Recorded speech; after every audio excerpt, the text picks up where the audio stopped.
નમસ્કાર દર્શક મિત્રો, આપ નિહાળી રહ્યા છો એસ લાઈવ ન્યૂઝ બુલેટિન। નજર નાખીએ અત્યાર સુધીના મુખ્ય સમાચારો પર। શાળા આરોગ્ય કાર્યક્રમનો રાજ્યવ્યાપી પ્રારંભ કરાવતા રાજ્યના મુખ્યમંત્રી।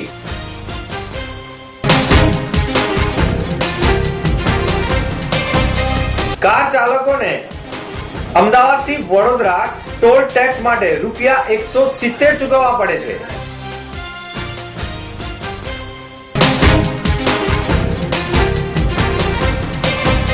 ગુજરાતના 6 યુવા ખેલાડીઓને શુભેચ્છા પાઠવતા આનંદીબેન પટેલ।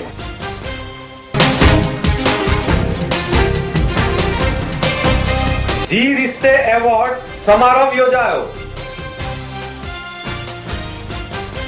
શિક્ષણ જગત તથા સમાજ સહયોગથી સર્વગ્રાહી આરોગ્ય સુખાકારીનો મન તંદુરસ્ત તન તંદુરસ્ત તો સમાજ તંદુરસ્તનો ધ્યેય મંત્ર સાકાર કરવાનું પ્રેરક આહવાન આનંદીબેન પટેલે કર્યું હતું। મુખ્યમંત્રીએ ગાંધીનગરમાં રાજ્યવ્યાપી શાળા આરોગ્ય કાર્યક્રમના આરોગ્ય મંત્રી નીતિનભાઈ પટેલ, શિક્ષણ મંત્રી ભૂપેન્દ્રસિંહ ચુડાસમા, રાજ્ય મંત્રી મંડળના મંત્રીઓની ઉપસ્થિતિમાં કરાવ્યો હતો। આ કાર્યક્રમ અનુસાર આગામી 5 ફેબ્રુઆરી 2016 સુધી રાજ્યભરમાં 1.56 કરોડથી વધારે બાળકોના આરોગ્યનું પરીક્ષણ અને તપાસણી 4.30 લાખ સેવાકર્મીઓ શાળાઓમાં જઈ વિદ્યાર્થીઓને આરોગ્યની તપાસ કરશે।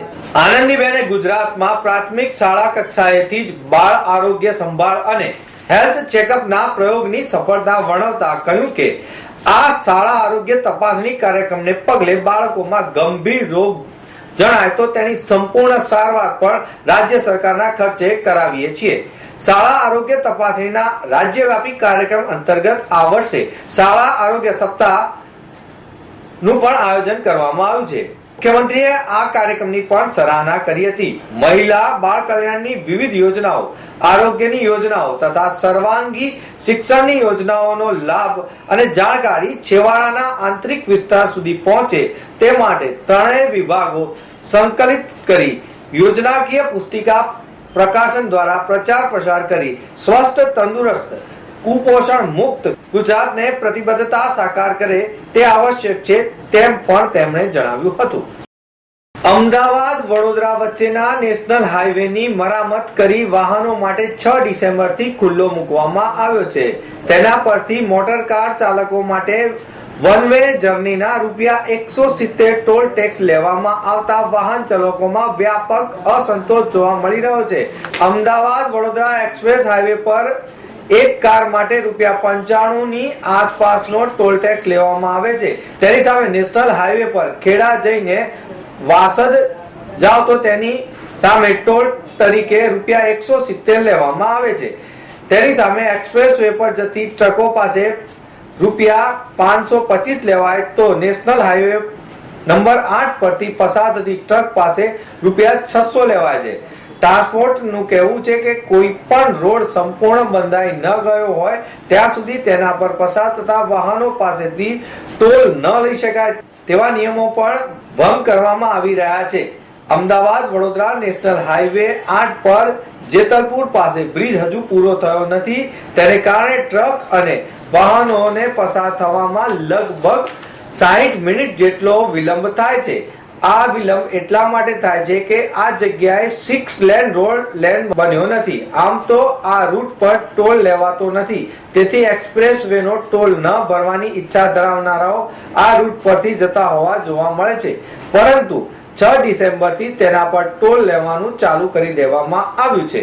આ બાબતે કાર ચાલકોનું કહેવું છે કે આ રૂટ પર ₹70 નો ટોલ લેવાય છે અને ખેડાથી આગળ જઈ વાસદ નીકળીએ તો ₹100 વધારાનો લેવાય છે। આ જ રીતે છાણીથી વડોદરા તરફ અંદર જવા માટે વડોદરા મ્યુનિસિપલ કોર્પોરેશનના બ્રિજ ક્રોસ કરવા માટે ₹11 લેવામાં આવે છે। આમ અમદાવાદથી વડોદરા જવા માટે એક કાર ચાલકે ₹181 ચૂકવવા પડે છે। આ ચાર્જ ઘણો જ વધારે છે। મુખ્યમંત્રી આનંદીબેન પટેલે વર્લ્ડ રોબોટ ઓલિમ્પિયાડ 2015માં ભાગ લઈને આવેલા ગુજરાતના 6 યુવા ખેલાડીઓએ મુખ્યમંત્રીની શુભેચ્છા મુલાકાત લીધી હતી। તાજેતરમાં દોહા અને કતાર ખાતે યોજાયેલી આ સ્પર્ધામાં ગુજરાતના પ્રણવ અદાણી, અજય સુજય શાહ, વીર સિદ્ધાર્થ ગાંધી, આરવ, રૂપેશ શાવલા, ઈશાન કેનોન પટેલ અને શૌર્ય શ્રીકાંત ગોયંકાએ ભાગ લઈ ઉજ્જવળ દેખાવ કર્યો હતો. કોમ્પિટિશનમાં ભારતીય વિદ્યાર્થીઓએ ગોલ્ડ, સિલ્વર મેડલ પ્રાપ્ત કર્યા છે. 2006 માં દિલ્હી ખાતે ઇન્ડિયન સ્ટીમ ફાઉન્ડેશન દ્વારા પ્રથમ ઇન્ડિયન રોબોટ ઓલિમ્પિયાડ નું આયોજન કરવામાં આવ્યું હતું. ત્યારે 23 ટીમોએ ભાગ લીધો હતો. આ આયોજનને ઉત્તરોત્તર સફળતાને પગલે 2014 માં 7 પ્રાદેશિક અને 1 રાષ્ટ્રીય ચેમ્પિયનશિપ સહિત 800 ટીમ્સ ભાગ લીધો હતો. 2016 માં યોજાનારી કોમ્પિટિશનમાં 60 થી વધુ પ્રતિયોગીઓ ભાગ લેવાના છે. મુખ્યમંત્રીએ આવી સ્પર્ધાઓ 21મી સદીને અનુરૂપ સ્કિલ રોબોટિક ચેલેન્જ કરીને સર્જનાત્મક અને નાવીન્ય સંશોધન જેવા વિવિધલક્ષી જ્ઞાન સંપદા અને વૃદ્ધિના સક્ષમ માધ્યમ ગણાવતા ગુજરાતના યુવાનોને સ્પર્ધામાં ભાગ લેવા બદલ ખૂબ ખૂબ અભિનંદન પાઠવ્યા હતા.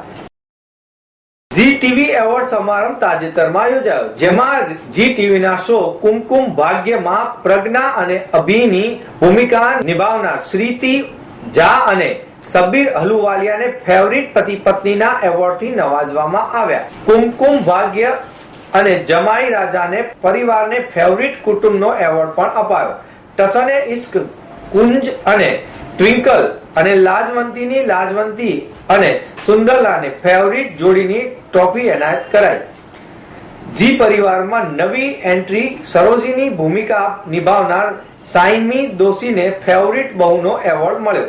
આ લોકપ્રિય શ્રેણીના એવોર્ડ દર્શકના વોટના આધારે અપાયા હતા. આ સિવાય અન્ય અભિનેતાઓને અન્ય દિલચસ્પ એવોર્ડો જેમાં કે માં બેટી, ફેવરિટ બુઝુર્ગ, ગુરુ શિષ્ય, સાસુ વહુ, દુલારા દુશ્મન, સૌતન, નવા સદસ્ય male female, best story, screen play અને બેસ્ટ ડાયલોગ એવોર્ડ પણ અપાયા હતા. આમ ઝી ટીવીએ ઇન્ડસ્ટ્રી જગતમાં ફરીથી એક નવી મિસાલ કાયમ બનાવતા પાછલા વર્ષે શરૂ થયેલા આ એવોર્ડ સમારંભમાં પ્રતિયોગી ચેનલના શોને સામેલ કરી એવોર્ડથી સન્માનિત કર્યા હતા.